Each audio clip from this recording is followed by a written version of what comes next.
ਬਗੈਰ ਮਨੁੱਖ ਦੀ ਕੀਮਤ ਨਹੀਂ ਪੈਂਦੀ। ਜਿਵੇਂ ਦੁੱਧ ਤੋਂ ਬਗੈਰ ਗਾਂ ਦੀ ਨਹੀਂ ਪੈਂਦੀ ਹੈ, ਪਾਣੀ ਤੋਂ ਬਗੈਰ ਬਨਸਪਤੀ ਦੀ ਨਹੀਂ, ਅਨਾਜ ਨਹੀਂ ਨਿਕਲਦਾ, ਸਲਾਬ ਤੋਂ ਬਗੈਰ ਰਾਜਾ ਕਿਸ ਗੱਲ ਦਾ ਹੈ, ਇਸ ਤਰ੍ਹਾਂ ਨਾਮ ਤੋਂ ਬਗੈਰ ਮਨੁੱਖ ਵੀ ਕਿਸੇ ਕੰਮ ਦਾ ਨਹੀਂ। ਜਿਨ੍ਹਾਂ ਨਾਮ ਵਸਾ ਲਿਆ ਬਹੁ ਕਰਮ ਕਮਾਵੇ ਹੋਰ। ਨਾਮ ਨੂੰ ਭੁੱਲ ਕੇ ਅਨੇਕਾਂ ਕਰਮ ਕਾਂਡਾਂ 'ਚ ਜੀਵ ਪਏ ਹੋਏ ਨੇ। ਨਾਨਕ ਜਮਪੁਰ ਬੱਧੇ ਮਾਰੀਏ ਜੋ ਸਤੀ ਉੱਪਰ ਚੋਰ।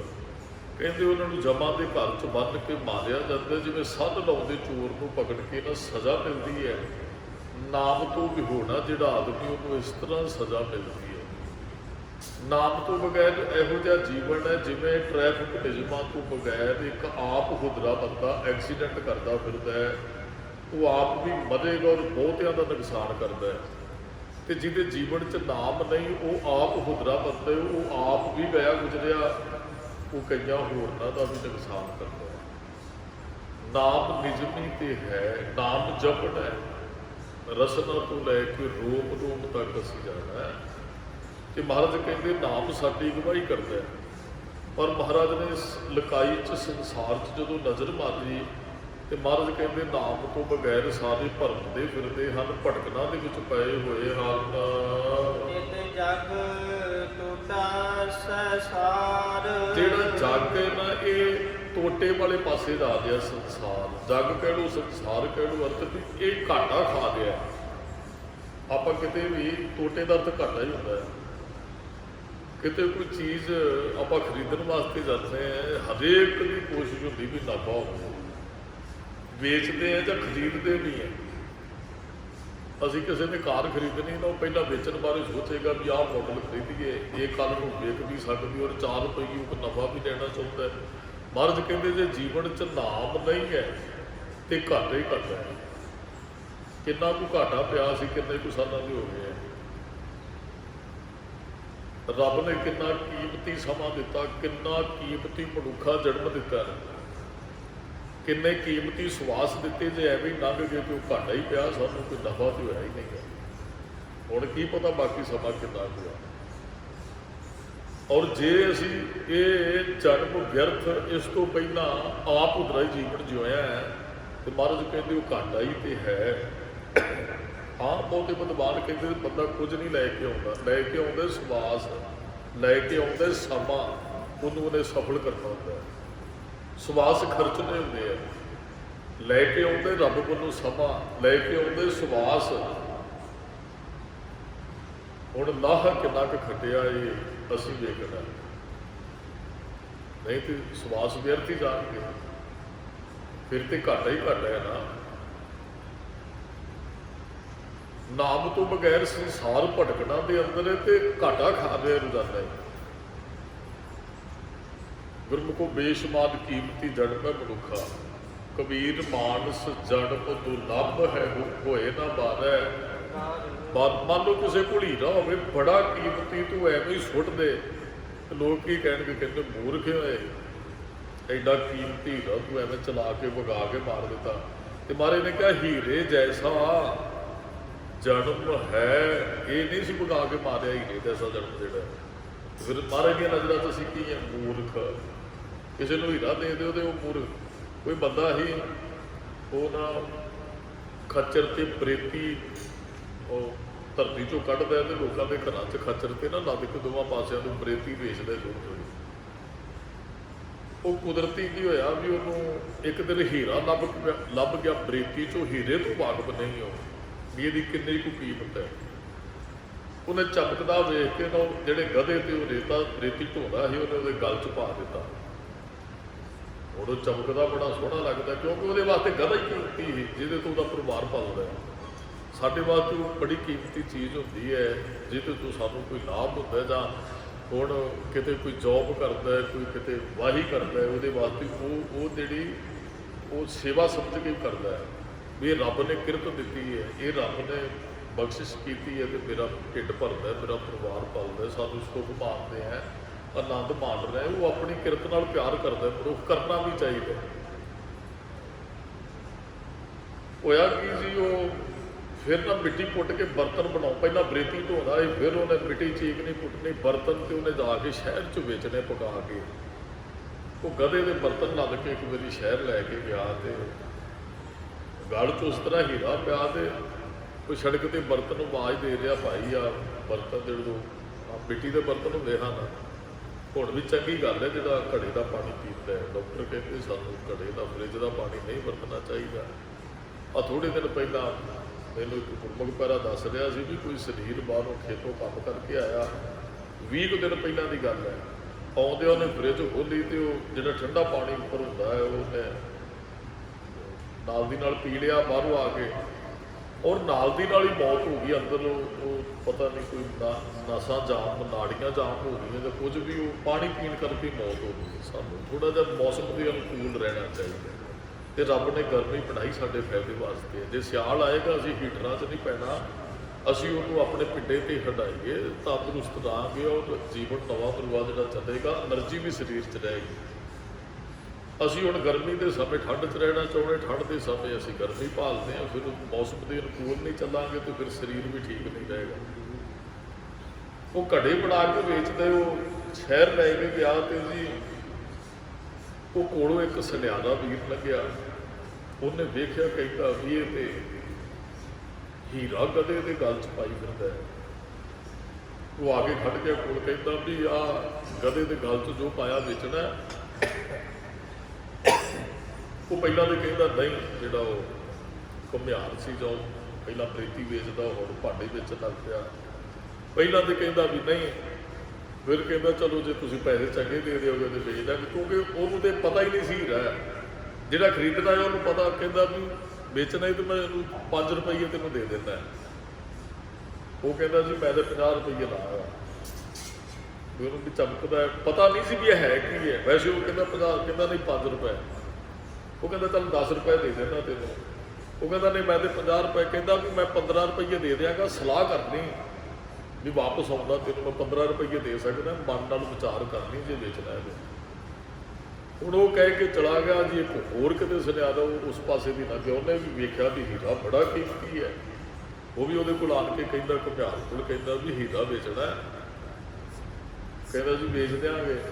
ਕਹਿੰਦਾ ਕਿੰਨੇ ਪੈਸੇ ਲੈਣੇ ਆ? ਕਹਿੰਦਾ ਜੀ 50 ਰੁਪਈਏ। ਉਹਨੇ 500 ਰੁਪਈਆ ਕੱਢਿਆ ਜੀ, ਉਹਨੂੰ ਪਕੜਾਇਆ, ਤੂੰ ਹੀਰਾ ਲੈ ਕੇ ਚਲੇ ਗਿਆ। ਉਹ ਲੈ ਕੇ ਚਲੇ ਗਿਆ। ਉਹ ਦੂਸਰਾ ਆਇਆ, ਪਹਿਲੇ ਵਾਲਾ ਸੁਨਿਆਰਾ, ਉਹ ਕਹਿੰਦਾ ਹਾਂ ਸਲਾਹ ਬਣਾਈ ਕਿ ਨਹੀਂ ਵੇਚਣਾ ਹੈ ਕਿ ਨਹੀਂ? ਉਹ ਕਹਿੰਦਾ ਉਹ ਤੇ ਵੇਚ ਦਿੱਤਾ। ਕਹਿੰਦਾ ਕਿੰਨੇ ਦਾ? ਕਹਿੰਦਾ 500 ਰੁਪਏ ਦਾ।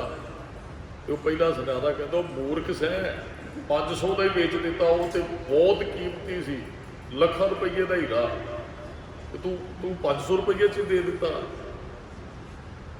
ਉਹ ਅੱਗੋਂ ਜਿਹੜਾ ਘੁਮਿਆਰ ਕਹਿੰਦਾ ਮੈਂ ਤੇ ਮੂਰਖ ਸਾਂ ਹੀ, ਵੀ ਮੈਨੂੰ ਤੇ ਪਤਾ ਹੀ ਨਹੀਂ ਸੀ ਉਹ ਹੀਰਾ। ਜੇ ਪਤਾ ਹੁੰਦਾ ਫਿਰ ਮੈਂ 500 ਥੋੜ੍ਹੀ ਵੇਚਦਾ। ਮੈਨੂੰ ਤੇ ਪਤਾ ਨਹੀਂ ਸੀ, ਤੈਨੂੰ ਤੇ ਪਤਾ ਸੀ ਵੀ ਇਹ ਹੀਰਾ ਹੈ, ਤੇ ਤੂੰ 15 ਰੁਪਈਏ ਕੀਮਤ ਪਾਉਂਦਾ ਰਿਹਾ। ਤੂੰ ਹੀਰਾ ਇੱਕ ਤੇ ਹੈਗਾ ਵੀ ਕਈਆਂ ਨੂੰ ਪਤਾ ਹੀ ਨਹੀਂ ਮਨੁੱਖਾ ਜਨਮ ਸਾਡਾ ਕਿੱਡਾ ਕੀਮਤੀ ਹੈ।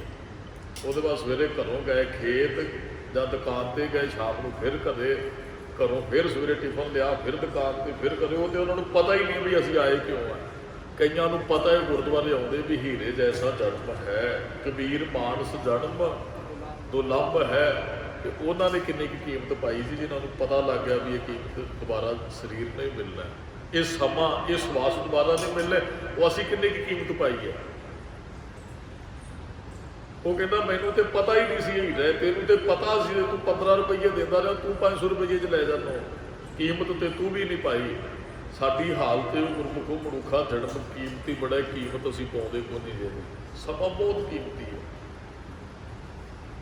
ਇਹ ਸਾਨੂੰ ਇਹਦੀ ਕੀਮਤ ਪਤਾ ਜ਼ਰੂਰ ਚੱਲਦੀ ਹੈ, ਪਰ ਉਸ ਸਮੇਂ ਕਰ ਕੁਝ ਨਹੀਂ ਸਕਦੇ। ਭਗਤ ਜੀ ਕਹਿੰਦੇ ਆਪੇ ਅੰਤ ਨਾ ਭਜਿਆ ਜਾਈ। ਜਦੋਂ ਅੰਤ ਆਉਂਦਾ ਉਦੋਂ ਅਸੀਂ ਜੁੜ ਨਹੀਂ ਸਕਦੇ। ਜੀ ਪਤਾ ਲੱਗਦਾ ਨਾ, ਫਿਰ ਜਦੋਂ ਹੱਥੋਂ ਨਿਕਲ ਲੱਗਦਾ ਬੰਦਾ ਬਿਮਾਰ ਬੰਦਾ ਹੋ ਜਾਂਦਾ ਹੈ, ਫਿਰ ਤੰਦਰੁਸਤੀ ਦੀ ਕੀਮਤ ਉਹਨੂੰ ਪਤਾ ਲੱਗਦੀ ਹੈ। ਸਾਡੀਆਂ ਅੱਖਾਂ, ਹੱਥ, ਲੱਤ, ਪੈਰ, ਬਾਹਾਂ ਚੱਲਦੇ ਫਿਰਦੇ ਆ, ਕੋਈ ਕੀਮਤ ਦਾ ਪਤਾ ਨਹੀਂ ਹੈ। ਅੱਖਾਂ ਕਿੰਨੀਆਂ ਕੀਮਤੀ, ਜਦੋਂ ਨਿਗਾਹ ਘਟ ਗਈ ਉਦੋਂ ਪਤਾ ਲੱਗਣਾ ਅੱਖਾਂ ਦੀ ਕੀਮਤ ਕਿੰਨੀ ਹੈ। ਜਦੋਂ ਕੋਈ ਅੰਗ ਪੈਰ ਕਿਸੇ ਦਾ ਕੱਟਿਆ ਜਾਂਦਾ ਹੈ ਨਾ, ਉਹ ਉਧਰ ਪਤਾ ਲੱਗਦਾ। ਕੱਲ ਮੈਨੂੰ ਇੱਕ ਨੌਜਵਾਨ ਇਸ ਸਾਈਕਲ ਸਟੈਂਡ ਤੇ ਬੱਚਾ ਮਿਲਿਆ, ਮੇਰੇ ਖਿਆਲ 25 ਕੁ ਸਾਲ ਦੀ ਉਮਰ, ਉਹਦੀ ਇੱਕ ਲੱਤ ਕੱਟੀ ਹੋਈ ਹੈ। ਉਹਨੂੰ ਪੁੱਛ ਕੇ ਵੇਖੋ ਲੱਤ ਦੀ ਕੀਮਤ ਕਿੰਨੀ ਹੋਊ। ਕੋਲ ਹੈ ਕੁਝ, ਕੀਮਤ ਦਾ ਪਤਾ ਨਹੀਂ। ਜਿੱਦਣ ਹੱਥੋਂ ਨਿਕਲ ਜਾਂਦੀ ਫਿਰ ਕੀਮਤ ਦਾ ਪਤਾ ਲੱਗ ਵੀ ਜਾਏਗਾ ਤੇ ਵੀ ਫਿਰ ਧੀਰਾ ਦਿਖ ਗਿਆ ਨਾ, ਹੁਣ ਕੀਮਤ ਦਾ ਪਤਾ ਹੁਣ ਤੇ ਮਤਲਬ ਹੀ ਕੋਈ ਨਹੀਂ ਹੈ।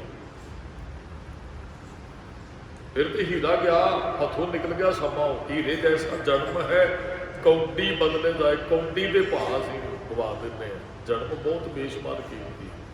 ਮਹਾਰਾਜ ਕਹਿੰਦੇ ਨੇ ਮਨੁੱਖ ਘਾਟੀ ਦੀ ਤਰਫ ਜਾ ਰਿਹਾ, ਇਹ ਲਾਹਾ ਨਹੀਂ ਲੈਂਦਾ। ਪੁਰਾਣੀ ਤੋਂ ਆਇਆ ਲਾਹਾ ਲੈਣ, ਲੱਗਾ ਕੇਤਕ ਫਕੜੇ ਸਭ ਮੁੱਕਦੀ ਚੱਲੀ ਰਹਿਣ।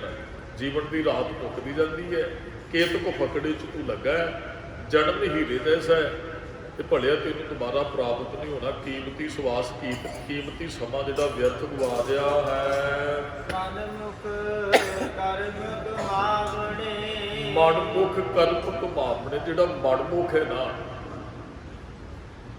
ਉਹ ਅਨੇਕਾਂ ਤਰ੍ਹਾਂ ਦੇ ਕਰਮ ਕਮਾਉਂਦਾ ਹੈ। ਉਹਨੂੰ ਕੋਈ ਦੱਸ ਦੇ ਨਾ ਵੀ ਆ ਫਲਾਣੇ ਥਾਂ ਤੇ ਆਹ ਚੀਜ਼ ਚੜਾਇਆ ਤੇ ਤੇਰਾ ਕਾਰਜ ਉਹ ਤੇ ਚੜਾ ਦੇਗਾ, ਗੁਰਦੁਆਰੇ ਨਹੀਂ ਆਏਗਾ। ਫਲਾਣੇ ਥਾਂ ਤੇ ਆ ਕੁਝ ਦਿਆ ਭਜਾ ਜਾਏਗਾ, ਦੌੜਿਆ ਜਾਏਗਾ, ਸ਼ਹਿਰ ਤੋਂ ਗੁਰਦੁਆਰੇ ਨਹੀਂ ਆਏਗਾ। ਉਹ ਨਾਮ ਨਹੀਂ ਜਪੇਗਾ, ਬਾਣੀ ਨਹੀਂ ਪੜ੍ਹੇਗਾ, ਹੋਰ ਕਰਮ ਜ਼ਰੂਰ ਕਰੇਗਾ। ਤੇ ਮਹਾਰਾਜ ਕਹਿੰਦੇ ਕਰਮ ਧਰਮ ਪਖੰਡ ਜੋ ਦੀਸੈ ਤਿਨ ਜਮ ਜਗਾਤੀ ਲੂਟੈ, ਨਿਰਵਾਣ ਕੀਰਤਨ ਗਾਵੋ ਕਰਤੇ ਕਾ ਨਿਮਕ ਸਿਮਰਤ ਜਿਤ ਛੂਟੈ। ਮਨ ਪਿੱਛੇ ਲੱਗ ਕੇ ਤੇ ਮਨੁੱਖ ਅਨੇਕਾਂ ਤਰ੍ਹਾਂ ਦੇ ਕਰਮ ਕਰਦਾ। ਉਹ ਫਲਾਣੇ ਕੋਲ ਭੱਜ ਜਾਂਦੇ, ਫਲਾਣੇ ਕੋਲ ਭੱਜ ਜਾਂਦਾ। ਜੋ ਕਰਨ ਵਾਲਾ ਕੰਮ ਉਹ ਕਰਦਾ ਨਹੀਂ। ਮਹਾਰਾਜ ਕਹਿੰਦੇ ਹਉਮੈ 'ਚ ਗ੍ਰਸਿਆ ਰਹਿੰਦੇ ਮਨੁੱਖ, ਅੰਧ ਅਗਿਆਨਤਾ ਤੋਂ ਹੀਣਾ। ਅੰਧੇ ਇਹ ਨਾ ਆਖੀਅਨ ਜਿਨ ਮੁਖ ਲੋਏ ਨਾਹੇ, ਅੰਧੇ ਸਹੀ ਨਾਨਕਾ ਖਸਮੋ ਉੱਥੇ ਜਾਏ। ਅੰਨਾ ਉਹ ਨਹੀਂ ਜਿਹਦੀਆਂ ਅੱਖਾਂ ਨਹੀਂ, ਅੰਨਾ ਉਹ ਜਿਹਦੇ ਕੋਲ ਗਿਆਨ ਨਹੀਂ ਹੈ। ਬਜ਼ੁਰਗ ਨੌਜਵਾਨ ਨੂੰ ਕਹਿੰਦਾ, ਨੌਜਵਾਨਾਂ ਦੱਸ ਬੱਸ ਕਿੱਧਰ ਜਾਣੀ ਹੈ? ਬਾਪੂ ਤੈਨੂੰ ਨਹੀਂ ਦਿਸਦਾ, ਅੱਖਾਂ ਤੇ ਤੇਰੀਆਂ ਵੀ ਹੈਗੀਆਂ। ਕਹਿੰਦਾ ਪੁੱਤਰ ਅੱਖਾਂ ਹੈਗੀਆਂ, ਵੈਸੇ ਮੰਨਣਾ ਹੀ ਹੈ। ਕਹਿੰਦਾ ਬਾਪੂ ਕਿਉਂ? ਕਹਿੰਦਾ ਵਿਦਿਆ ਨਹੀਂ ਨਾ, ਪੜ੍ਹੇ ਨਹੀਂ ਨਾ। ਅੱਖਾਂ ਨੇ, ਵਿਦਿਆ ਤੋਂ ਬਗੈਰ ਮਨੁੱਖ ਹੈ। ਵਿਦਿਆ ਵਿਚਾਰੀ ਤਾਂ ਪਰਉਪਕਾਰੀ, ਉਹ ਪਰਉਪਕਾਰੀ ਤਾਂ ਬਣੇਗਾ ਜੇ ਵਿਦਿਆ ਵਿਚਾਰੇਗਾ। ਗਿਆਨ ਤੋਂ ਬਗੈਰ ਮਨੁੱਖ ਹਉਮੈ 'ਚ ਹਨੇਰੇ 'ਚ ਆਪਣਾ ਜੀਵਨ ਬਤੀਤ ਕਰ ਰਿਹਾ ਹੈ। ਹਾਂ, ਜਿਹੜਾ ਗੁਰਮੁਖ ਹੈ, ਗੁਰੂ ਨੂੰ ਮੁੱਖ ਰੱਖ ਕੇ ਜੀਵਨ ਜਿਉਂਦਾ, ਉਹ ਤੇ ਨਾਮ ਅੰਮ੍ਰਿਤ ਪੀਂਦਾ ਹੈ, ਉਹ ਬਾਣੀ ਅੰਮ੍ਰਿਤ ਪੀਂਦਾ ਹੈ, ਉਹ ਅੰਦਰੋਂ ਅੰਮ੍ਰਿਤ ਦੀ ਦਾਤ ਪ੍ਰਾਪਤ ਕਰਦਾ। ਉਹ ਖੱਡੇ ਦੀ ਪੌੜ ਵੀ ਛਕਦਾ ਹੈ, ਉਹ ਤੇ ਅੰਮ੍ਰਿਤ ਨੂੰ ਛਕਦਾ ਹੈ। ਸਹਿਜ ਪਾਠ ਕਰਨਾ ਅੰਮ੍ਰਿਤ ਪੀਣਾ ਹੀ ਹੈ। ਵਾਹਿਗੁਰੂ ਵਾਹਿਗੁਰੂ ਜਪਣਾ ਅੰਮ੍ਰਿਤ ਪੀਣਾ ਹੈ। ਇੱਕ ਅੰਮ੍ਰਿਤ ਅੰਦਰ ਅੰਤਰ ਖੂਹਟਾ ਅੰਮ੍ਰਿਤ ਭਰਿਆ, ਸ਼ਬਦੇ ਕਾੜ ਪੀਏ ਪਨਹਾਰੀ। ਉਹ ਫਿਰ ਧਾਰਾ ਵਹਿੰਦੀ ਝਿਮ ਝਿਮ ਵਰਸੈ, ਅੰਮ੍ਰਿਤ ਧਾਰਾ ਮਨ ਪੀਵੇ ਸੋਹਣਾ।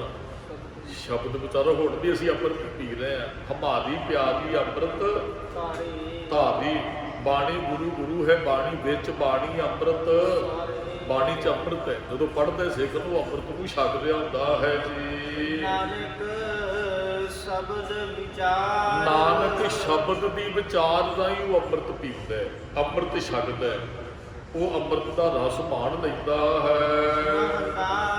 ਇਹ ਦੂਸਰਾ ਭਾਵ ਨੂੰ ਸ਼ਲੋਕ ਵੀ ਗੁਰੂ ਅਮਰਦਾਸ ਮਹਾਰਾਜ ਦੀ ਰਚਨਾ ਤੋਂ ਉਚਾਰਨ ਹੋਇਆ ਹੈ ਜੀ। ਜਿਹੜਾ ਗੁਰਮੁਖ ਨੂੰ ਸਹਿਜ 'ਚ ਹੀ ਜਾਗਦੇ, ਸਹਿਜ 'ਚ ਹੀ ਸੌਂਦੇ। ਇਹ ਆਤਮਿਕ ਡੋਲਤਾ ਹੈ ਜੀ ਅਵਸਥਾ। ਕਈ ਬੰਦੇ ਤੁਹਾਨੂੰ ਮਿਲਣਗੇ ਬੜਾ ਸਹਿਜ, ਉਹ ਕਾਹਲੇ ਨਹੀਂ ਪੈਂਦੇ, ਬੜੇ ਆਨੰਦ 'ਚ, ਉਹ ਐ ਨਹੀਂ ਕਲਪਦੇ ਅੱਜ ਉੱਥੇ ਥਾਂ ਹੋ ਗਿਆ ਭੱਜ ਜਾਓ ਇੱਧਰ ਨਹੀਂ ਇੱਧਰੋਂ। ਕਹਿੰਦੇ ਕੋਈ ਨਹੀਂ, ਵਾਹਿਗੁਰੂ ਦਾ ਹੁਕਮ ਵਰਤ ਰਿਹਾ ਤੇ ਕੋਈ ਨਹੀਂ, ਜਿੱਥੇ ਜਾਣਾ ਬਣਦਾ ਉੱਥੇ ਉਹ ਜਾਂਦੇ ਵੀ ਨੇ, ਪਰ ਵਰਤਦਾ ਹੁਕਮ ਹੈ। ਉਹ ਕਾਹਲੇ ਨਹੀਂ ਪੈਂਦੇ, ਉਹ ਸਹਿਜ 'ਚ ਬੜਾ। ਉਹ ਜਿਹੜਾ ਗੁਰਮੁਖ ਨੇ ਉਹਦਾ ਪਤਾ ਜੀਵਨ ਕਿੱਥੋਂ ਸ਼ੁਰੂ ਹੁੰਦਾ ਹੈ। ਉਹ ਸਵੇਰੇ ਅੰਮ੍ਰਿਤ ਵੇਲੇ ਉੱਠਦਾ ਹੈ, ਵਾਹਿਗੁਰੂ ਵਾਹਿਗੁਰੂ ਜਪਦਾ ਹੈ, ਇਸ਼ਨਾਨ ਕਰਦਾ ਬੜੇ ਪਿਆਰ ਨਾਲ, ਫਿਰ ਉਹ ਚੌਂਕੜਾ ਮਾਰ ਲੈਂਦੇ, ਬਾਣੀ ਪੜ੍ਹਦਾ ਬੜੇ ਪਿਆਰ ਨਾਲ, ਫਿਰ ਉਹ ਜਲ ਪਾਣੀ ਛਕਦਾ ਕਦੋਂ, ਫਿਰ ਉਹ ਗੁਰਦੁਆਰੇ ਨੂੰ ਚੱਲ ਪੈਂਦਾ ਹੈ, ਆਣ ਕੇ ਕੀਰਤਨ ਸੁਣਦਾ ਹੈ, ਉਹ ਕਥਾ ਸੁਣਦਾ ਹੈ ਬੜੇ ਸਹਿਜ ਨਾਲ, ਫਿਰ ਸੰਗਤ ਨਾਲ ਮਿਲਦਾ ਹੈ, ਉਹ ਗੁਰੂ ਸਾਹਿਬ ਜੀ ਦੇ ਅੱਗੇ ਅਰਦਾਸ ਕਰਦਾ ਹੈ, ਇਸ ਤਰ੍ਹਾਂ ਜੋੜੀ ਰੱਖਿਓ, ਫਿਰ ਘਰੇ ਜਾਂਦਾ ਹੈ, ਫਿਰ ਪ੍ਰਸ਼ਾਦਾ ਪਾਣੀ ਛਕਦਾ ਹੈ, ਫਿਰ ਜੋ ਉਹਨੇ ਕਿਰਤ ਦਿੱਤੀ ਵਾਹਿਗੁਰੂ ਨੇ ਉਹਦੇ ਤੇ ਚਲਾ ਜਾਂਦਾ ਹੈ, ਉਹ ਧਰਮ ਵੀ ਨਿਭਾਉਂਦਾ ਹੈ, ਕਿਰਤ ਵੀ ਕਰਦਾ ਹੈ, ਕੋਈ ਸ਼ਾਮ ਨੂੰ ਫਿਰ ਬੜੇ ਸਹਿਜ ਦੇ ਅੰਦਰ ਇਸ਼ਨਾਨ ਪਾਣੀ ਕਰਦਾ, ਉਹ ਫਿਰ ਚੌਕੜਾ ਮਾਰਦਾ, ਰਹਿਰਾਸ ਸਾਹਿਬ ਦੀ ਬਾਣੀ ਪੜ੍ਹਦਾ, ਫਿਰ ਪ੍ਰਸ਼ਾਦਾ ਪਾਣੀ ਛਕਦਾ, ਉਹਦਾ ਸ਼ੁਕਰਾਨਾ ਕਰਦਾ, ਫਿਰ ਕੀਰਤਨ ਸਵੇਰੇ ਦਾ ਪਾਠ ਕਰਕੇ ਬੜੇ ਪਿਆਰ ਨਾਲ ਆਰਾਮ ਨਾਲ ਸੌ ਜਾਂਦਾ, ਅਗਲਾ ਦਿਨ ਫਿਰ ਉਸੇ ਤਰ੍ਹਾਂ ਚੜ੍ਹਦਾ। ਜਿਹੜਾ ਗੁਰਮੁਖ ਹੈ ਉਹ ਬੜਾ ਸਹਿਜਾ ਜਿਹਾ ਹੈ, ਸਰਲ ਜਿਹਾ ਜੀਵਨ ਜਿਉਂਦਾ, ਉਹ ਭੱਜ ਦੌੜ ਨਹੀਂ ਬਹੁਤੀ ਕਰਦਾ ਹੈ। ਉਹ ਕਹਿੰਦਾ ਪ੍ਰਸ਼ਾਦਾ ਛਕਣ ਲਈ ਹੈ, ਅੱਜ ਦਿੱਤਾ ਕੱਲ੍ਹ ਨੂੰ ਦੇਗਾ।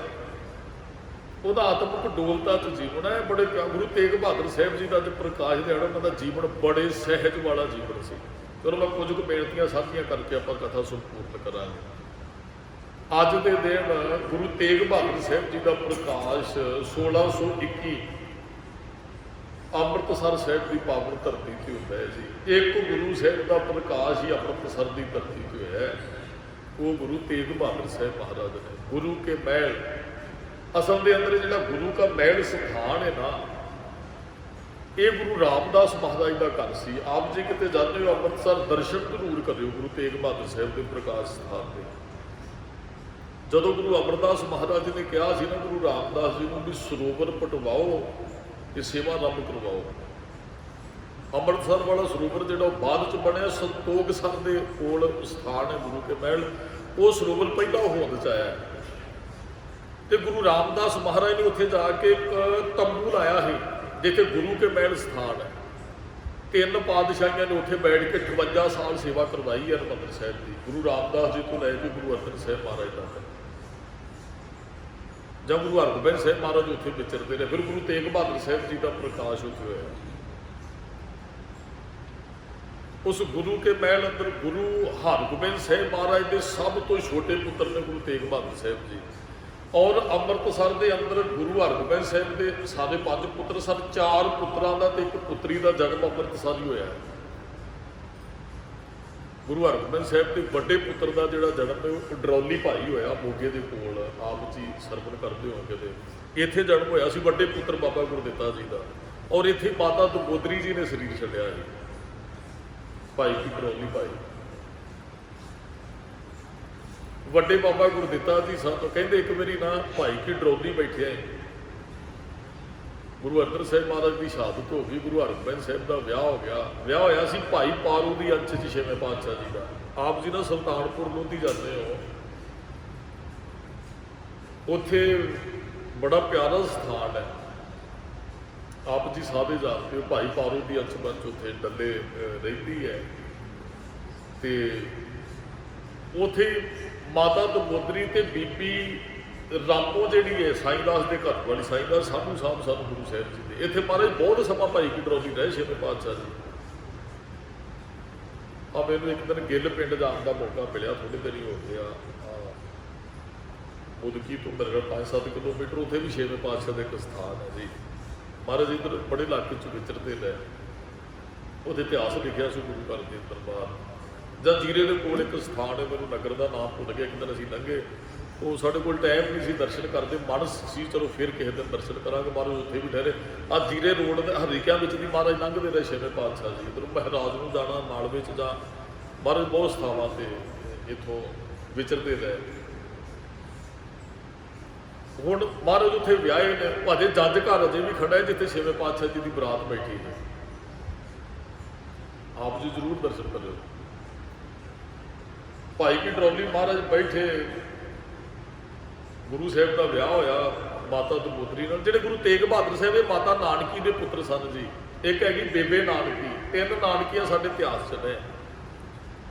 ਇੱਕ ਬੇਬੇ ਨਾਨਕੀ ਗੁਰੂ ਨਾਨਕ ਸਾਹਿਬ ਮਹਾਰਾਜ ਦੀ ਵੱਡੇ ਭੈਣ ਜੀ, ਇੱਕ ਮਾਤਾ ਨਾਨਕੀ ਗੁਰੂ ਤੇਗ ਬਹਾਦਰ ਸਾਹਿਬ ਦੀ ਮਾਂ। ਇੱਕ ਨਾਨਕੀ ਹੈ ਉਹ ਕਬਰ ਨੌ ਨਿਹਾਲ ਦਿਓ, ਸ਼ਾਮ ਸਿੰਘ ਟਾਰੀ ਦਿਓ, ਆਪ ਜੀ ਜਾਣਦੇ ਹੋ, ਉਹਨਾਂ ਦੀ ਬੇਟੀ, ਉਹ ਵੀ ਸਾਨੂੰ ਇਤਿਹਾਸ 'ਚ ਨਾਮ ਮਿਲਦਾ ਨਾਨਕੀ ਸਾਹਿਬ ਉਹਨਾਂ ਦਾ ਨਾਮ।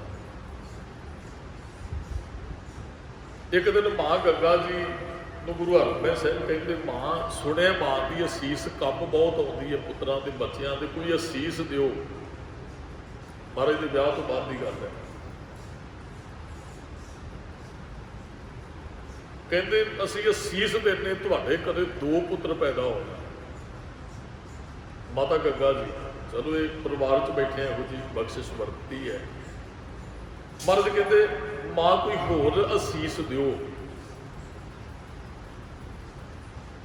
ਮਾਂ ਹੱਸ ਕੇ ਕਹਿੰਦੀ ਜਦ 2 ਜੋੜੀਆਂ ਹੋ ਜਾਣ, ਉਦੋਂ ਕਾਫੀ ਬੱਚੇ ਹੁੰਦੇ ਹਨ ਵੀ ਤੁਹਾਡੇ ਘਰੇ 2 ਜੋੜੀਆਂ ਪੁੱਤਰਾਂ ਦੀਆਂ ਹੋਣ।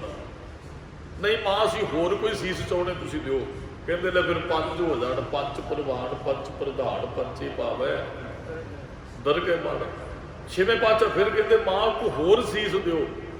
ਮਾਂ ਕਹਿੰਦੀ ਬੇਟਾ ਤੂੰ ਫਿਰ ਦੱਸ ਕਿਹੜੀ ਸੀਸ ਦਈਏ। ਹਾਸੇ 'ਚ ਗੱਲ ਕਹਿੰਦੇ ਮਾਂ ਤੁਸੀਂ ਪੁੱਤਰ ਤੇ 5 ਦੀ ਸੇਧ ਦਿੱਤੀ, ਅਸੀਂ ਇੱਕ ਪੁੱਤਰੀ ਚਾਹੁੰਦੇ, ਅਸੀਂ ਇੱਕ ਧੀ ਚਾਹੁੰਦੇ ਆ, ਸਾਡਾ ਵਿਹੜਾ ਭਰ ਜੇ। ਮਹਾਰਾਜ ਨੇ ਬਚਨ ਕਹੇ ਵੀ ਧੀਆਂ ਨਾਲ ਵਿਹੜਾ ਭਰਦਾ, ਮਹਾਰਾਜ ਕਹਿੰਦੇ ਅਸੀਂ ਆਪਣਾ ਵਿਹੜਾ ਭਰਨਾ ਚਾਹੁੰਦੇ ਆ। ਮਾਂ ਸਾਨੂੰ ਇੱਕ ਧੀ ਦਾ। ਫਿਰ ਬਾਬਾ ਗੁਰਦਿੱਤਾ ਜੀ ਤੋਂ ਬਾਅਦ ਬੀਬੀ ਵੀਰੋ ਦਾ ਜਨਮ ਹੁੰਦਾ ਹੈ। 4 ਪੁੱਤਰਾਂ ਦਾ ਬਾਅਦ 'ਚ ਜਨਮ ਹੁੰਦਾ ਹੈ ਬੀਬੀ ਵੀਰੋ ਤੋਂ। ਗੁਰੂ ਤੇਗ ਬਹਾਦਰ ਸਾਹਿਬ ਦਾ ਜਨਮ ਗੁਰੂ ਕੇ ਮੈਲ ਅੰਮ੍ਰਿਤ ਵੇਲਾ। ਗੁਰੂ ਸਾਹਿਬਾਨਾਂ ਦਾ ਜੀਵਨ ਪੜ੍ਹਿਓ, ਗੁਰਮੁਖ ਰੂਹਾਂ ਅੰਮ੍ਰਿਤ ਵੇਲੇ ਆਉਂਦੀਆਂ ਰਹੀਆਂ। ਗੁਰੂ ਨਾਨਕ ਸਾਹਿਬ ਦਾ ਪ੍ਰਕਾਸ਼ ਰਾਤ ਨੂੰ 1:30 ਵਜੇ ਹੁੰਦਾ ਹੈ। ਮੈਂ ਰਾਤ ਲੰਘੀ, ਅੱਧੀ ਰਾਤ ਲੰਘੀ। ਗੁਰੂ ਤੇਗ ਬਹਾਦਰ ਸਾਹਿਬ ਦਾ ਜਨਮ ਉਦੋਂ ਹੋਇਆ ਜਦੋਂ ਆਸਾ ਕੀ ਵਾਰ ਦਾ ਕੀਰਤਨ ਹਰਿਮੰਦਰ ਸਾਹਿਬ ਚੱਲ ਰਿਹਾ। ਗੁਰੂ ਤੇਗ ਬਹਾਦਰ ਸਾਹਿਬ ਜੀ ਦਾ ਪ੍ਰਕਾਸ਼ ਹੋਇਆ ਤੇ ਸਿੱਖ ਨੇ ਆ ਕੇ ਮਹਾਰਾਜ ਭਾਈ ਬਿਧੀ ਚੰਦ, ਬਾਬਾ ਬੁੱਢਾ ਜੀ, ਹੋਰ ਕਿੰਨੇ ਸਿੰਘ ਜਿਹੜੇ ਸਿੱਖ ਨਾਲ ਸਾਨੂੰ ਕੀਰਤਨ ਸੁਣ ਰਹੇ ਹਨ। ਇੱਕ ਸਿੱਖ ਨੇ ਆ ਕੇ ਦੱਸਿਆ, ਕਹਿੰਦੇ ਮਹਾਰਾਜ ਤੁਹਾਡੇ ਘਰੇ ਸਾਹਿਬਜ਼ਾਦੇ ਦਾ ਜਨਮ ਹੋਇਆ, 5ਵੇਂ ਪੁੱਤਰ ਦਾ। ਮਹਾਰਾਜ ਨੇ ਆਸਾ ਕੀ ਵਾਰ ਦਾ ਭੋਗ ਖਵਾਇਆ ਤੇ ਜਦੋਂ ਸਮਾਪਤੀ ਹੋਈ ਤੇ ਭਾਈ ਬਿਧੀ ਚੰਦ ਨੂੰ ਨਾਲ ਲੈ ਕੇ ਚੱਲ ਪਏ। ਕਹਿੰਦੇ ਚਲੋ ਭਾਈ ਜਾ ਕੇ ਪੁੱਤਰ ਨੂੰ ਮਿਲ ਗਏ। ਸਤਿਗੁਰੂ ਗਏ, ਸਿੱਧਾ ਮੈਂ ਸ਼ਬਦ ਵਰਤੇ, 1 ਘੰਟਾ ਕੀ ਹੋਇਆ ਹੋਏਗਾ ਵੀ 2 ਘੜੀਆਂ ਹੀ, 24 ਮਿੰਟ ਦੀ ਘੜੀ ਹੁੰਦੀ ਹੈ, 50-60 ਮਿੰਟ ਹੋਏ ਬੱਚੇ ਨੂੰ ਜਨਮ ਲਿਆ। ਦੇ ਸਤਿਗੁਰਾਂ ਨੇ ਜਾ ਕੇ ਨਾ ਉਹ ਬੱਚੇ ਨੂੰ ਆਪਣੇ ਹੱਥਾਂ 'ਚ ਚੁੱਕਿਆ, ਗੁਰੂ ਤੇਗ ਬਹਾਦਰ ਸਾਹਿਬ ਜੀ ਨੇ। ਤੇ ਇਤਿਹਾਸ ਕਹਿੰਦੇ ਹੱਥਾਂ 'ਚ ਚੁੱਕ ਕੇ ਨਾ ਮਹਾਰਾਜ ਨੇ ਇਸ ਤਰ੍ਹਾਂ ਆਪਣੇ ਸਾਹਮਣੇ ਕਰਕੇ ਤੇ ਸੀਸ ਲਾਇਆ ਮਹਾਰਾਜ ਦੇ ਸੀਸ ਦੇ ਉੱਪਰ। ਉਹ ਮਹਾਰਾਜ ਦੇ ਸਰੀਰ ਦੇ ਉੱਪਰ ਗੁਰੂ ਤੇਗ ਬਹਾਦਰ ਸਾਹਿਬ ਦੇ ਜਿਵੇਂ ਝੁਕੇ। ਭਾਈ ਬਿਧੀ ਚੰਦ ਨੇ ਕਹਿ ਹੀ ਦਿੱਤਾ ਕਿ ਮਹਾਰਾਜ ਕੀ ਗੱਲ ਹੈ, 4 ਪੁੱਤਰ ਤੁਹਾਡੇ ਘਰੇ ਪਹਿਲਾਂ ਵੀ ਹੋਏ ਆ। ਇੰਨਾ ਪਿਆਰ ਦਾ ਇਸ ਤਰ੍ਹਾਂ ਸਾਨੂੰ ਲੱਗਦਾ ਤੁਸੀਂ ਨਮਸਕਾਰ ਕੀਤੀ ਇਹਨਾਂ ਨੂੰ। ਮਹਾਰਾਜ ਕਹਿੰਦੇ ਹਾਂ ਬਿਧੀ ਚੰਦ ਤੂੰ ਸਿਆਣਾ ਸਮਝ ਗਿਆ। ਕਹਿੰਦਾ ਮਹਾਰਾਜ ਪਹਿਲੇ ਪੁੱਤਰਾਂ ਨੂੰ ਨਹੀਂ, ਇਹਨਾਂ ਨੂੰ ਕਿਉਂ? ਤੇ ਮਹਾਰਾਜ ਨੇ ਉਦੋਂ ਹੀ ਬਚਨ ਕਹੇ ਸਨ, ਕਹਿਣ ਲੱਗੇ ਬਿਧੀ ਚੰਦ ਜੀ ਅਸੀਂ ਇਹਨਾਂ ਦੇ ਸਰੀਰ ਨੂੰ ਨਹੀਂ ਨਮਸਕਾਰ ਕੀਤੀ, ਇਹਨਾਂ ਦੀ ਕਰਨੀ ਨੂੰ ਨਮਸਕਾਰ ਹੋਏਗੀ, ਸੰਸਾਰ ਝੁਕੇਗਾ ਇਹਨਾਂ ਦੇ। ਮਹਾਰਾਜ ਨੇ ਬਚਨ ਕਹੇ ਇਹਨਾਂ ਨੇ ਇਬਾਦਤ ਤੋਂ ਲੈ ਕੇ ਸ਼ਹਾਦਤ ਤੱਕ ਦਾ ਸਫ਼ਰ ਤੈਅ ਕਰਨਾ ਹੈ। ਭਾਈ ਬਿਧੀ ਚੰਦ ਨੇ ਕਿਹਾ ਇਹਦਾ ਮਹਾਰਾਜ ਇੱਕ ਤੇ ਤੁਹਾਡਾ ਇਹ ਪੁੱਤ ਹੈ, ਕਦੇ ਬਾਪ ਆਪਣੇ ਪੁੱਤ ਅੱਗੇ ਨਹੀਂ ਸੀਸ ਝੁਕਾਉਂਦਾ। ਇੱਕ ਗੁਰੂ ਜਿਸ ਇਹਨੂੰ ਸਿੱਖ ਵੀ ਮੰਨਦੇ ਹੋ, ਤੁਹਾਡਾ ਸਿੱਖ ਨਿਕਲੇਗਾ ਤੇ ਗੁਰੂ ਸਿੱਖ ਅੱਗੇ ਵੀ ਸੀਸ ਨਹੀਂ ਝੁਕਾਉਂਦਾ ਹੈ। ਮਹਾਰਾਜ ਨੇ ਬਚਨ ਕਹੇ ਨਾ ਅਸੀਂ ਇਹਨੂੰ ਸਿੱਖ ਸਮਝ ਕੇ ਸੀਸ ਝੁਕਾਇਆ, ਨਾ ਇਹਨੂੰ ਪੁੱਤ ਸਮਝ ਕੇ ਸੀਸ ਝੁਕਾਇਆ, ਸੀ ਇਹਦੀ ਕਰਨੀ ਨੂੰ ਸੀਸ ਝੁਕਾਇਆ। ਬੜੀ ਯੁੱਗਾਂ ਦੀ ਬੰਦਗੀ ਸੀ ਅੱਜ ਸਾਡੇ ਘਰੇ ਜਨਮ ਲੈ। ਗੁਰੂ ਘਰ ਦੇ ਅੰਦਰ ਜਨਮ ਹੋਣਾ ਕੋਈ ਪਤਾ ਨਹੀਂ ਕਿੰਨੇ ਕੁ ਯੁੱਗਾਂ ਦੀ ਕਿਸੇ ਦੀ ਬੰਦਗੀ ਹੋਏਗੀ, ਫਿਰ ਕਿਤੇ ਜਾ ਕੇ ਇਹ ਬਖਸ਼ਿਸ਼ ਵਰਤਦੀ ਹੋਏਗੀ। ਨਿੱਕੇ ਜੇ ਸਭ ਤਿਆਗਮੰਦ ਨਾਮ ਰੱਖ ਦਿੱਤਾ। ਆਪ ਸ਼ਬਦ ਹੈ ਜੀ ਸਹਿਜੇ ਜਾਗੇ ਸਹਿਜੇ ਸੂਬੈ। ਤਿਆਗ ਕਹਿ ਲਓ, ਸਹਿਜ ਕਹਿ ਲਓ, ਇਹਦਾ ਅਰਥ ਕੀ ਹੈ? ਜਦ ਜੋਗ ਕਹਿ ਲਓ, ਇਹਦਾ ਵੀ ਅਰਥ ਕੀ ਹੈ? ਨਿੱਕੇ ਜੇ ਮੈਂ ਪੜ੍ਹ ਰਿਹਾ ਸੀ ਕੱਲ, ਬਾਬਾ ਬੁੱਢਾ ਜੀ ਤੋਂ ਗੁਰਮੁਖੀ ਸਿੱਖੀ ਜੀ 9ਵੇਂ ਪਾਤਸ਼ਾਹ ਜੀ ਨੇ। ਬਾਬਾ ਬੁੱਢਾ ਜੀ ਦਾ ਜੀਵਨ ਬੜਾ ਧੰਨ ਹੈ ਗੁਰਮੁਖੋ, ਜਿਨ੍ਹਾਂ ਨੇ 9 ਪਾਤਸ਼ਾਹੀਆਂ ਦੇ ਦਰਸ਼ਨ ਕੀਤੇ ਜੇ। 9 ਪਾਤਸ਼ਾਹੀਆਂ ਦੇ ਦਰਸ਼ਨ ਕਮਾਲ ਹੈ। ਹੁਣ ਆਪ ਜੀ ਕਹੋਗੇ 9 ਕਿਹੜੀਆਂ ਪਾਤਸ਼ਾਹੀਆਂ ਦੇ? 6 ਤੇ ਗੁਰੂ ਸਾਹਿਬਾਨਾਂ ਦੀ ਹਜ਼ੂਰੀ 'ਚ ਸੇਵਾ ਹੀ ਕੀਤੀ ਹੈ ਨਾ ਬਾਬਾ ਬੁੱਢਾ ਜੀ ਨੇ। 7ਵੇਂ ਪਾਤਸ਼ਾਹ ਜੀ ਦਾ ਜਨਮ ਹੋ ਜਾਂਦਾ ਹੈ 1630 'ਚ ਤੇ 31 'ਚ ਬਾਬਾ ਬੁੱਢਾ ਜੀ ਜਿਹੜਾ ਸਰੀਰ ਤਿਆਗਦੇ ਹੈ। ਤੇ ਗੁਰੂ ਹਰਿਰਾਏ ਮਹਾਰਾਜ ਨੂੰ ਸਰੀਰ ਕਰਕੇ ਵੇਖਿਆ ਬਚਪਨ 'ਚ ਬਾਬਾ ਬੁੱਢਾ ਜੀ ਨੇ, ਕਿਉਂਕਿ ਅਖੀਰਲੇ ਸਮੇਂ ਤੱਕ ਉਹ ਗੁਰੂ ਘਰ ਵਿਚਰਦੇ ਰਹੇ। ਇੱਕ ਗੁਰੂ ਹਰਕ੍ਰਿਸ਼ਨ ਮਹਾਰਾਜ ਔਰ ਗੁਰੂ ਗੋਬਿੰਦ ਸਿੰਘ ਸਾਹਿਬ ਦੇ ਦਰਸ਼ਨ ਨਹੀਂ ਕੀਤੇ ਬਾਬਾ ਬੁੱਢਾ ਜੀ ਨੇ। ਹੁਣ ਆਪ ਜੀ ਕਹੋਗੇ ਵੀ ਦੋਵਾਂ ਦੇ ਦਰਸ਼ਨ ਨਹੀਂ ਕੀਤੇ ਤੇ ਫਿਰ 9ਵਾਂ ਦੇ ਕਿਵੇਂ ਦਰਸ਼ਨ ਹੋ ਗਏ? ਜਿਹੜੇ ਅੱਜ ਸਾਡੇ ਗੁਰੂ ਸਾਹਿਬ ਨੇ ਇਹਨਾਂ ਦਾ ਪ੍ਰਕਾਸ਼ ਹੀ ਬਾਬਾ ਬੁੱਢਾ ਜੀ ਨੇ ਹਰਿਮੰਦਰ ਸਾਹਿਬ ਕੀਤਾ ਸੀ। ਗੁਰੂ ਗ੍ਰੰਥ ਸਾਹਿਬ ਮਹਾਰਾਜ ਜੀ 8 ਸਰੀਰਾਂ ਦੇ ਦਰਸ਼ਨ, 9ਵੇਂ ਗੁਰੂ ਗ੍ਰੰਥ ਸਾਹਿਬ ਜੀ ਦਾ ਪ੍ਰਕਾਸ਼ ਹੀ ਬਾਬਾ ਬੁੱਢਾ ਜੀ ਤੋਂ ਕਰਵਾਇਆ ਸੀ ਗੁਰੂ ਅਰਜਨ ਸਾਹਿਬ ਦੇ ਹਰਿਮੰਦਰ ਸਾਹਿਬ ਦੇ ਅੰਦਰ। ਸਲਾਹ ਹੈ ਬਾਬਾ ਬੁੱਢਾ ਜੀ ਦੀ ਸੇਵਾ, ਸੀਸ ਝੁਕਦਾ ਉਹਨਾਂ ਦਾ ਨਾਮ ਲਿਆ, ਇਹ ਉਹਨਾਂ ਤੇ ਬਖਸ਼ਿਸ਼ ਵਰਤੀ। ਜਿਹੜੀ ਗੁਰਮੁਖੀ ਹੈ ਨਾ ਉਹ ਗੁਰੂ ਤੇਗ ਬਹਾਦਰ ਸਾਹਿਬ ਜੀ ਨੇ ਬਾਬਾ ਬੁੱਢਾ ਜੀ ਤੋਂ ਸਿੱਖੀ ਹੈ। ਹਰਿਮੰਦਰ ਸਾਹਿਬ ਪਿਤਾ ਜੀ ਨਾਲ ਰੋਜ਼ ਹਾਜ਼ਰੀ ਭਰਦੇ ਸਨ ਗੁਰੂ ਤੇਗ ਬਹਾਦਰ ਸਾਹਿਬ ਮਹਾਰਾਜ ਨਿੱਕੇ ਜਿਹੇ, ਤੇ ਕਦੇ ਸਾਡਾ ਇਤਿਹਾਸ ਕਹਿੰਦਾ ਹੈ ਵੀ ਕਦੇ ਚਿਹਰੇ ਵੱਲ ਨਹੀਂ ਸੀ ਵੇਖਿਆ ਛੇਵੇਂ ਪਾਤਸ਼ਾਹ ਦੇ ਚਿਹਰੇ ਵੱਲ ਗੁਰੂ ਤੇਗ ਬਹਾਦਰ ਸਾਹਿਬ ਦੇ। ਸ਼ਰਮੀਲੇ ਜੇ ਸਨ ਤੇ ਝੁਕ ਕੇ ਹੀ ਬਹਿੰਦੇ ਸਨ ਸੀਸ ਨਵਾ ਕੇ। ਕਈ ਵਾਰੀ ਕਿਸੇ ਬੱਚੇ ਦਾ ਸੁਭਾਅ ਇਹੋ ਜਿਹਾ ਹੁੰਦਾ, ਉਹ ਸਗਾਊ ਜਿਹਾ ਹੁੰਦਾ ਤੇ ਉਹ ਥੱਲੇ ਨੂੰ ਮੂੰਹ ਕਰਕੇ ਬੈਠਾ ਰਹਿੰਦਾ। ਕੋਈ ਰਿਸ਼ਤੇਦਾਰ ਆ ਜਾਂਦਾ ਤਾਂ ਬੋਲਦਾ ਹੀ ਕੁਝ ਨਹੀਂ, ਵੈਸੇ ਤੇ ਬੜਾ ਪੜਥੂ ਪਾਉਂਦੇ ਨੇ ਘਰ ਦੇ ਅੰਦਰ, ਪਰ ਕੋਈ ਰਿਸ਼ਤੇਦਾਰ ਆ ਫਿਰ ਬੜੇ ਸਿਆਣੇ ਹੋ ਕੇ ਬੈਠਦੇ। ਉਹਨਾਂ ਦਾ ਸੁਭਾਅ ਹੁੰਦਾ ਵੀ ਇਹਨਾਂ ਦੇ ਸਾਹਮਣੇ ਇਹੋ ਕੋਈ ਨਹੀਂ ਕਰਨਾ। ਇੱਕ ਦਿਨ ਕਿਹਾ ਬਾਬਾ ਬੁੱਢਾ ਜੀ ਨੇ, ਤੇਗ ਬਹਾਦਰ ਸਿਆਣੇ ਬੜੇ ਹੋ, ਸੂਝਵਾਨ ਹੋ, ਤੇ ਕਦੇ ਪਿਤਾ ਗੁਰੂ ਦੇ ਚਿਹਰੇ ਵੱਲ ਨਹੀਂ ਤੁਸੀਂ ਨਜ਼ਰ ਭਰ ਕੇ ਵੇਖਿਆ। ਤੇ ਨਿੱਕੇ ਜਿਹੇ ਬੱਚੇ ਨੇ ਕਮਾਲ ਦੇ ਬੋਲ ਕੇ ਕਹਿੰਦੇ, ਬਾਬਾ ਮਨੁੱਖ ਨੂੰ ਅੰਦਰੋਂ ਆਪਣੇ ਗੁਨਾਹ ਦਿਸਦੇ ਹੋਣ ਤੇ ਗੁਰੂ ਦੀ ਨਜ਼ਰ 'ਚ ਕਿਵੇਂ ਨਜ਼ਰ ਮਿਲਾ ਸਕਦਾ? ਜਦੋਂ ਮੈਂ ਗੁਰੂ ਸਾਹਮਣੇ ਬੈਠਾ ਮੈਨੂੰ ਆਪਣੇ ਗੁਨਾਹ ਚੇਤੇ ਆਉਂਦੇ ਆ। ਦੇਖੋ ਗੁਨਾਹ ਹੈ ਕੋਈ ਨਹੀਂ ਗੁਰੂ ਤੇਗ ਬਹਾਦਰ ਸਾਹਿਬ ਦੇ ਅੰਦਰ, ਉਹ ਤੇ ਰੱਬ ਆਏ ਜੀ, ਰੱਬ ਹੀ ਗਏ ਸੰਸਾਰ ਤੋਂ। ਗੁਣ ਸਭ ਰੱਬ ਵਾਲੇ ਉਹਨਾਂ ਦੇ ਅੰਦਰ। ਮਨੁੱਖ ਗੁਨਾਹਾਂ ਨਾਲ ਭਰਿਆ। ਔਰ ਬੜੀ ਵੱਡੀ ਘਟਨਾ ਇੱਕ ਵਾਪਰੀ ਜਿਹਦੇ ਤੋਂ ਇਹ ਤਿਆਗ, ਉਹਨਾਂ ਨੂੰ ਵਿਰਾਗ ਵੀ ਪੈਦਾ ਹੋਇਆ। ਉਹ ਸੀ ਉਹਨਾਂ ਦੇ ਵੱਡੇ ਭਰਾ ਦੀ ਮੌਤ 9 ਸਾਲ ਦੀ ਉਮਰ 'ਚ, ਬਾਬਾ ਟਲ ਰਾਏ ਦੀ। ਜਦ ਉਹਨਾਂ ਨੇ ਬਾਬਾ ਗੁਰਦਿੱਤਾ ਜੀ ਦੀ ਵੀ ਮੌਤ ਵੇਖੀ ਹੈ ਤੇ ਵਿਰਾਗ ਪੈਦਾ ਹੋ ਗਿਆ। ਗੁਰੂ ਤੇਗ ਬਹਾਦਰ ਸਾਹਿਬ ਜੀ ਨੇ ਕਿਹਾ, ਜਦੋਂ ਬਾਬਾ ਟਲ ਰਾਏ ਜੀ ਸਰੀਰ ਛੱਡ ਕੇ 9 ਸਾਲ ਦੀ ਉਮਰ 'ਚ, ਗੁਰੂ ਸਾਹਿਬ ਜੀ ਕਹਿੰਦੇ ਗੁਰੂ ਹਰਗੋਬਿੰਦ ਸਾਹਿਬ ਜੀ ਨੂੰ, ਸਤਿਗੁਰੂ ਇੰਨੀ ਉਮਰ 'ਚ ਜਾ ਸਕਦੇ ਐ, ਫਿਰ ਬੰਦੇ ਨੂੰ ਗਲਤ ਕਾਰਜ ਨਹੀਂ ਸੰਸਾਰ ਤੇ ਆ ਕੇ ਕਰਨਾ ਚਾਹੀਦਾ। ਮੌਤ ਤੇ ਕਿਸੇ ਸਮੇਂ ਵੀ ਆ ਸਕਦੀ। ਸਾਡਾ ਭਰਾ ਛੋਟਾ ਜਿਹਾ ਉਹ ਵਿਰਾਗ ਪੈਦਾ ਕੀਤਾ ਜੀ ਇਸ ਘਟਨਾ ਦੇ ਅੰਦਰ। ਹੁਣ ਗੁਰੂ ਤੇਗ ਬਹਾਦਰ ਸਾਹਿਬ ਵਿਚਰਦੇ ਨੇ। ਮੈਂ ਸੰਖੇਪ ਬੇਨਤੀ ਵੀ ਉਹ ਇੱਕ ਬੱਚੇ ਨੂੰ ਆਪਣੇ ਕੱਪੜੇ ਲਾ ਕੇ ਦੇ ਦਿੰਦੇ, ਮਠਿਆਈ ਦੇ ਦਿੰਦੇ ਆ। ਛੇਵੇਂ ਪਾਤਸ਼ਾਹ ਜੀ ਕਹਿੰਦੇ ਇਹਨਾਂ ਨੇ ਸੀਸ ਵੀ ਇਹਨਾਂ ਵਾਸਤੇ ਦੇ ਦੇਣਾ ਹੈ। ਫਿਰ ਮਹਾਰਾਜ ਦਾ ਵਿਆਹ ਉਹ 13.5 ਸਾਲ ਦੀ ਉਮਰ 'ਚ ਮੂਲ ਚੰਦ ਦੀ ਲੜਕੀ ਦੇ ਨਾਲ ਹੁੰਦਾ ਹੈ। ਮਾਫ ਕਰਨਾ, ਲਾਲ ਚੰਦ ਦੀ ਲੜਕੀ ਬੀਬੀ ਕ੍ਰਿਸ਼ਨ ਕੌਰ ਜੀ, ਬਿਸ਼ਨ ਕੌਰ ਕਈਆਂ ਨੇ ਲਿਖਿਆ ਕ੍ਰਿਸ਼ਨ ਕੌਰ, ਕਰਤਾਰਪੁਰ ਵਿਆਹ ਹੁੰਦਾ ਹੈ। ਵੈਸੇ ਜਿਹੜਾ ਗੁਰੂ ਸਾਹਿਬ ਦਾ ਸਹੁਰਾ ਪਿੰਡ ਹੈ ਨਾ ਗੁਰੂ ਤੇਗ ਬਹਾਦਰ ਸਾਹਿਬ ਦਾ, ਉਹ ਲਖਨੌਰ ਹੈ, ਅੰਬਾਲੇ ਦੇ ਕੋਲ। 8ਵੇਂ ਪਾਤਸ਼ਾਹ ਦੇ ਸਥਾਨ ਹੈ, ਨੇੜੇ ਇੱਕ ਵਾਰੀ ਦਰਸ਼ਨ ਕਰਨ ਦਾ ਮੈਨੂੰ ਸੁਭਾਗ ਪ੍ਰਾਪਤ ਹੋਇਆ। ਜਦੋਂ 8-7 ਸਾਲ ਪਹਿਲਾਂ ਉੱਥੇ